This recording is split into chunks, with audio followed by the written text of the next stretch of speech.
بسم الله الرحمن الرحيم. الحمد لله الذي أنزل على عبده الكتاب ولم يجعل له عوجا قيما لينذر بأسا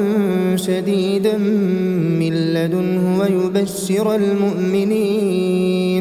ويبشر المؤمنين الذين يعملون الصالحات أن لهم أجرا حسنا ماكثين فيه أبدا وينذر الذين قالوا اتخذ الله ولدا ما لهم به من علم ولا لآبائهم كبرت كلمة تخرج من أفواههم إن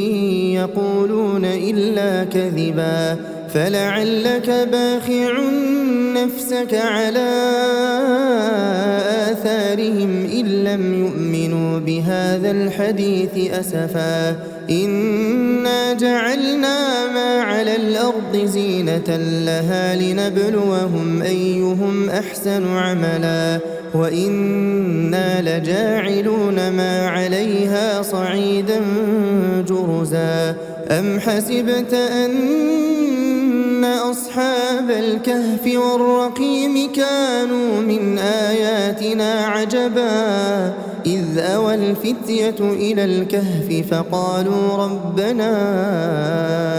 آتنا من لدنك رحمة وهيئ لنا من أمرنا رشدا فضربنا على آذانهم في الكهف سنين عددا ثم بعثناهم لنعلم أي الحزبين أحصى لما لبثوا أمدا نحن نقص عليك نبأهم بالحق إنهم فتية آمنوا بربهم وزدناهم هدى وربطنا على قلوبهم إذ قاموا فقالوا ربنا رب السماوات والأرض لن ندعو من دونه إلها لقد قلنا إذا شططا هؤلاء قوم اتخذوا من دونه آلهة لولا يأتون عليهم بسلطان بين فمن أظلم ممن افترى على الله كذبا وإذ اعتزلتموهم وما يعبدون إلا الله فأووا إلى الكهف ينشر لكم ربكم من رحمته ويهيئ لكم من أمركم مرفقا وترى الشمس إذا طلعت تزاور عن كهفهم ذات اليمين وإذا غربت تقرضهم ذات الشمال وهم في فجوة منه ذلك من آيات الله من يهد الله فهو المهتد ومن يضلل فلن تجد له وليا مرشدا وتحسبهم أيقاظا وهم رقود ونقلبهم ذات اليمين وذات الشمال وكلبهم باسط ذراعيه بالوصيد لو اطلعت عليهم لوليت منهم فرارا ولملئت منهم رعبا وكذلك بعثناهم ليتساءلوا بينهم قال قائل منهم كم لبثتم قالوا لبثنا يوما أو بعض يوم قالوا ربكم أعلم بما لبثتم فابعثوا أحدكم بورقكم هذه إلى المدينة فلينظر أيها أزكى طعاما فليأتكم برزق منه وليتلطف ولا يشعرن بكم أحدا إن يظهروا عليكم يرجموكم أو يعيدوكم في ملتهم ولن تفلحوا إذا أبدا وكذلك أعثرنا عليهم ليعلموا أن وعد الله حق وأن الساعة لا ريب فيها إذ يتنازعون بينهم أمرهم فقالوا بنوا عليهم بنيانا ربهم أعلم بهم قال الذين غلبوا على أمرهم لنتخذن عليهم مسجدا سيقولون ثلاثة رابعهم كلبهم ويقولون خمسة سادسهم كلبهم رجما بالغيب ويقولون سبعة وثامنهم كلبهم قل ربي أعلم بعدتهم ما يعلمهم إلا قليل فلا تمار فيهم إلا مراء ظاهرا ولا تستفت فيهم منهم أحدا ولا تقولن لشيء إني فاعل ذلك غدا إلا أن يشاء الله واذكر ربك إذا نسيت وقل عسى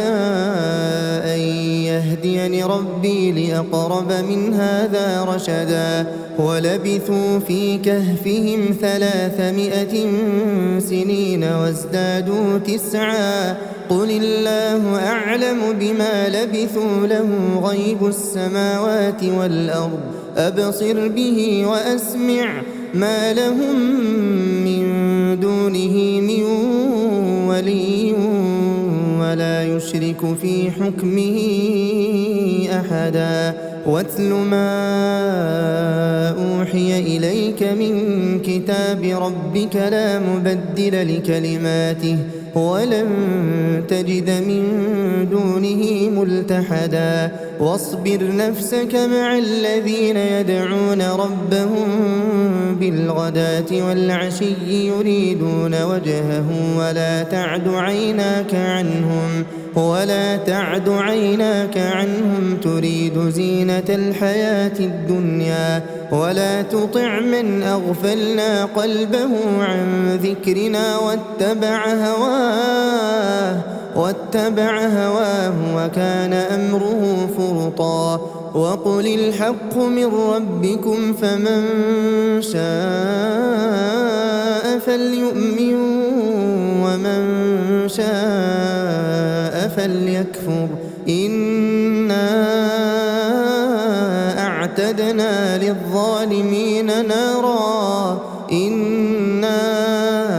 أعتدنا للظالمين نارا أحاط بهم سرادقها وإن يستغيثوا يغاثوا بماء كالمهل يشوي الوجوه بئس الشراب وساءت مرتفقا إن الذين آمنوا وعملوا الصالحات إنا لا نضيع أجر من أحسن عملا أولئك لهم جنات عدن تجري من تحتهم الأنهار يحلون فيها من أساور من ذهب ويلبسون ثيابا خضرا من سندس واستبرق متكئين فيها على الأرائك نعم الثواب وحسنت مرتفقا واضرب لهم مثل الرجلين جعلنا لأحدهما جنتين من أعناب وحففناهما بنخل وجعلنا بينهما زرعا كلتا الجنتين آتت أكلها ولم تظلم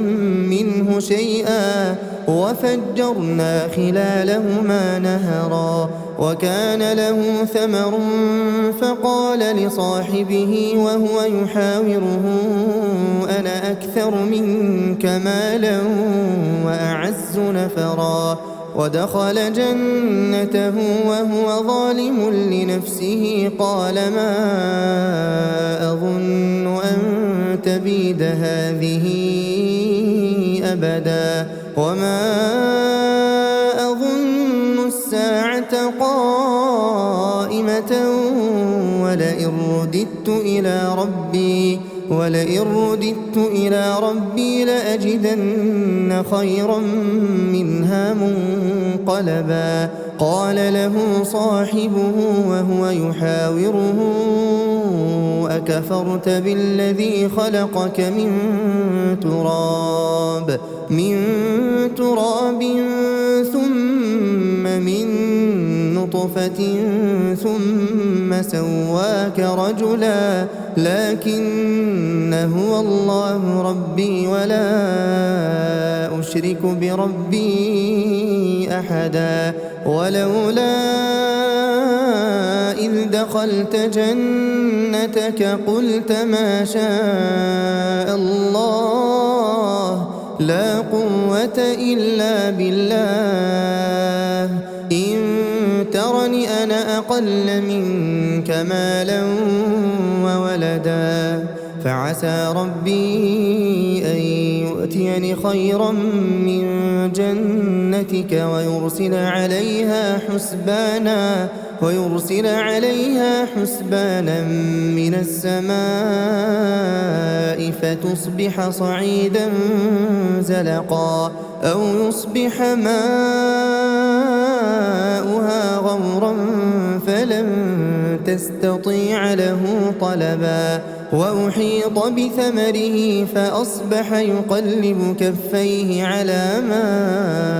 أنفق فيها وهي خاوية على عروشها ويقول يا ليتني لم أشرك بربي أحدا ولم تكن له فئة ينصرونه من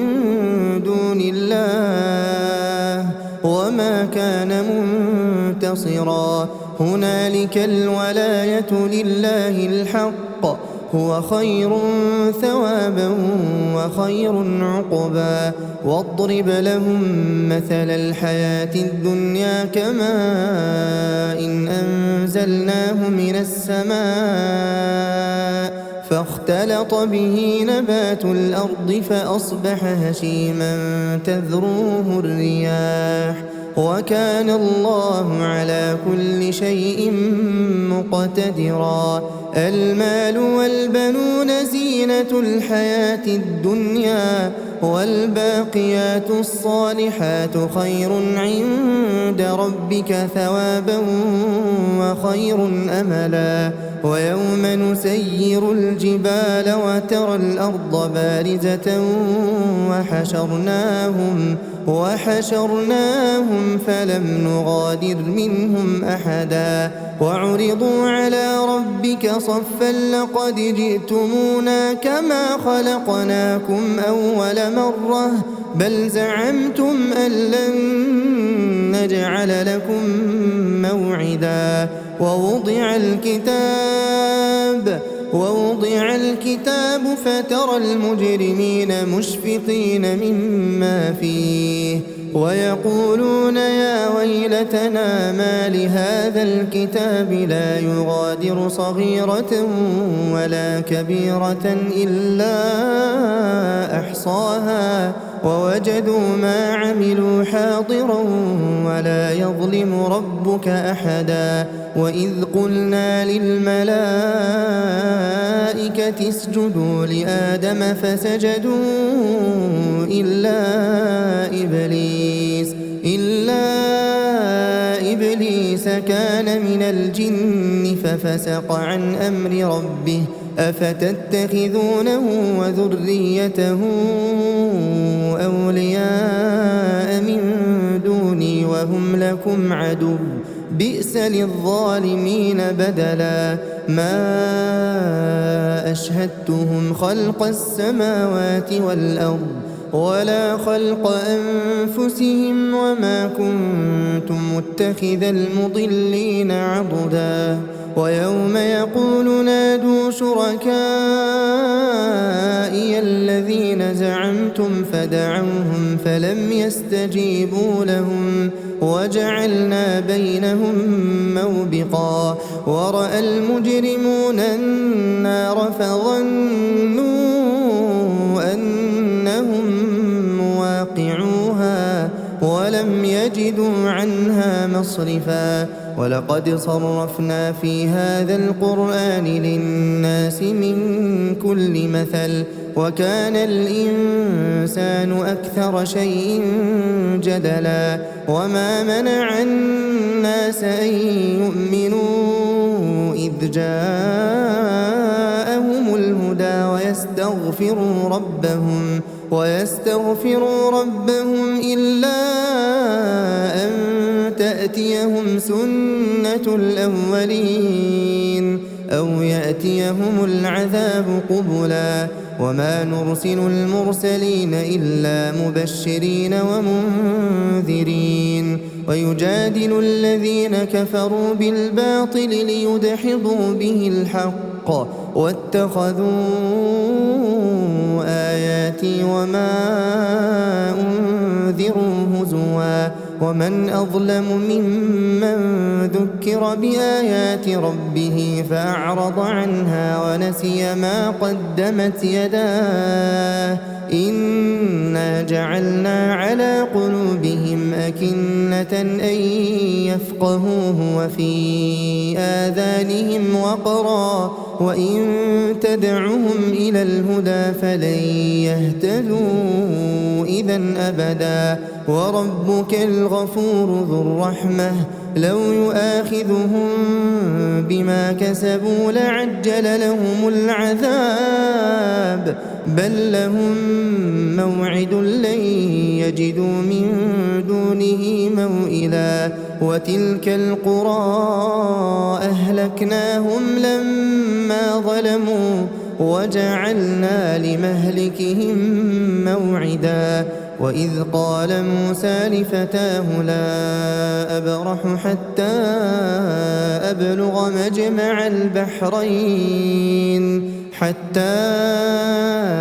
أبلغ مجمع البحرين أو أمضي حقبا فلما بلغا مجمع بينهما نسيا حوتهما فاتخذ سبيله في البحر سربا فلما جاوزا قال لفتاه آتنا غداءنا لقد لقينا من سفرنا هذا نصبا قال أرأيت إذ أوينا إلى الصخرة فإني نسيت الحوت وما أنسانيه إلا الشيطان أن أذكره واتخذ سبيله في البحر عجبا قال ذلك ما كنا نبغي فارتدا على آثارهما قصصا فوجدا عبدا من عبادنا آتيناه رحمة من عندنا وعلمناه من لدنا علما قال له موسى هل أتبعك على أن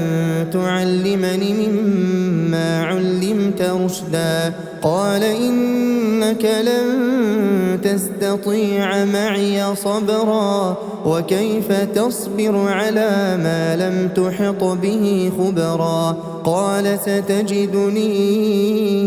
إن شاء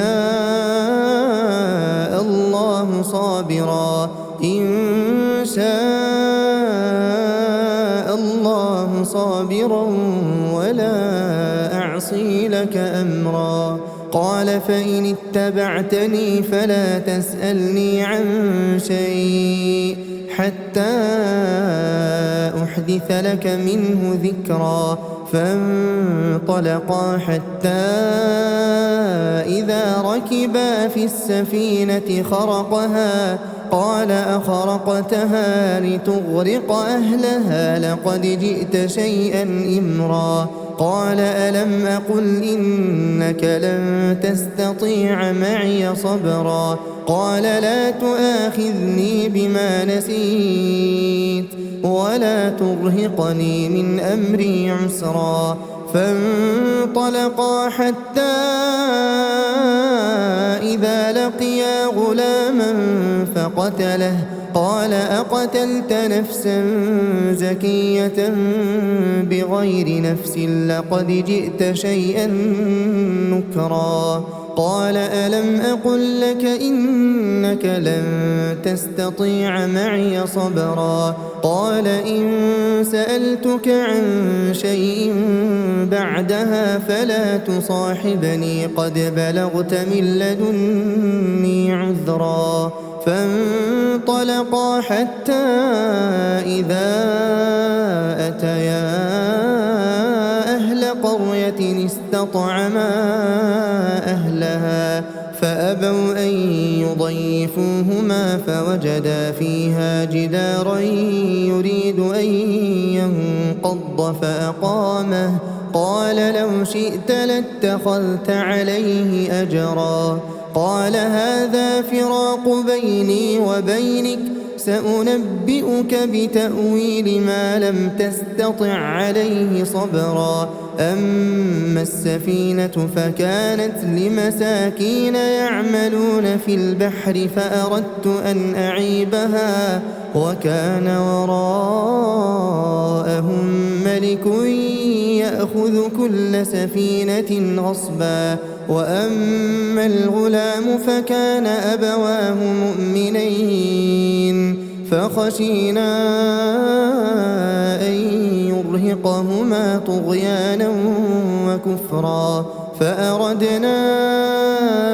أن يبدلهما ربهما خيرا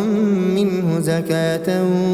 وأقرب رحما. وأما الجدار فكان لغلامين يتيمين في المدينة وكان تحته كنز لهما وكان أبوهما صالحا فأراد ربك أن يبلغا أشدهما ويستخرجا كنزهما رحمة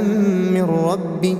وما فعلته عن أمري ذلك تأويل ما لم تسطع عليه صبرا. ويسألونك عن ذي القرنين قل سأتلو عليكم منه ذكرا. إنا مكنا له في الأرض وآتيناه من كل شيء سببا فأتبع سببا حتى إذا بلغ مغرب الشمس وجدها تغرب في عين حمئة ووجد عندها قوما قلنا يا ذا القرنين إما أن تعذب وإما أن تتخذ فيهم حسنا. قال أما من ظلم فسوف نعذبه ثم يرد إلى ربه فيعذبه عذابا نكرا. وأما من آمن وعمل صالحا فله جزاء الحسنى وسنقول له من أمرنا يسرا. ثم أتبع سببا حتى إذا بلغ مطلع الشمس وجدها تطلع على قوم لم نجعل لهم من دونها سترا. كذلك وقد أحطنا بما لديه خبرا. ثم أتبع سببا حتى إذا بلغ بين السدين وجد من دونهما قوما لا يكادون يفقهون قولا قالوا يا ذا القرنين إن يأجوج ومأجوج مفسدون في الأرض فهل نجعل لك خرجا على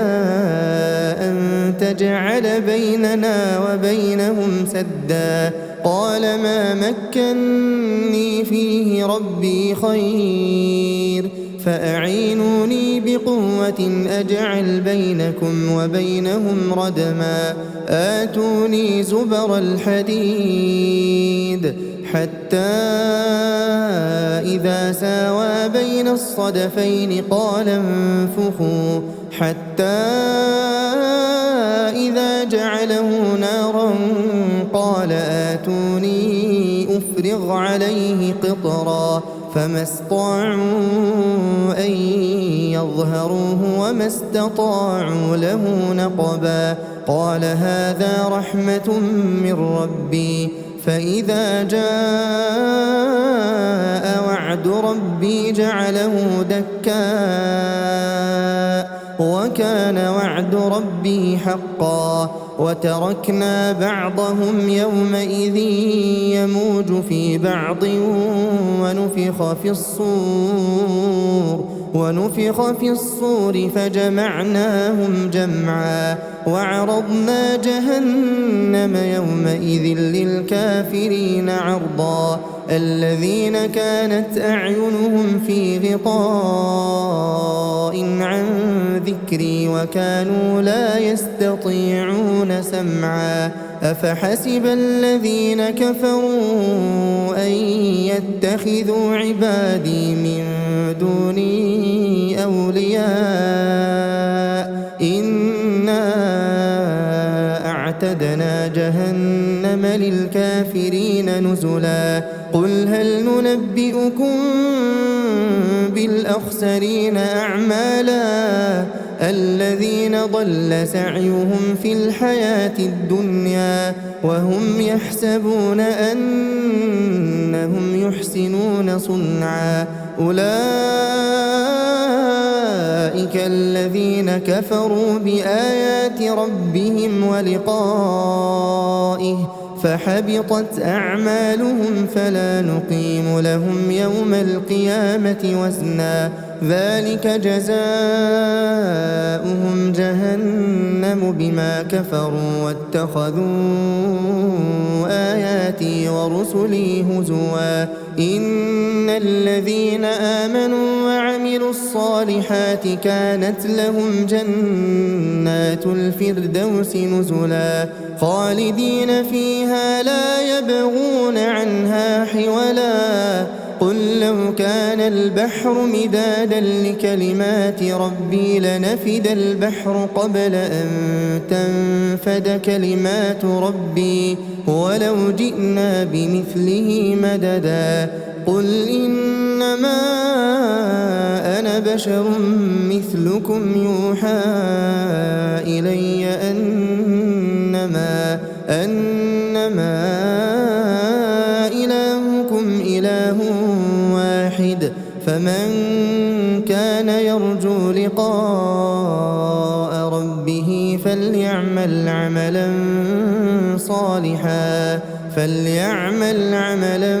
صالحا ولا يشرك بعبادة ربه أحدا.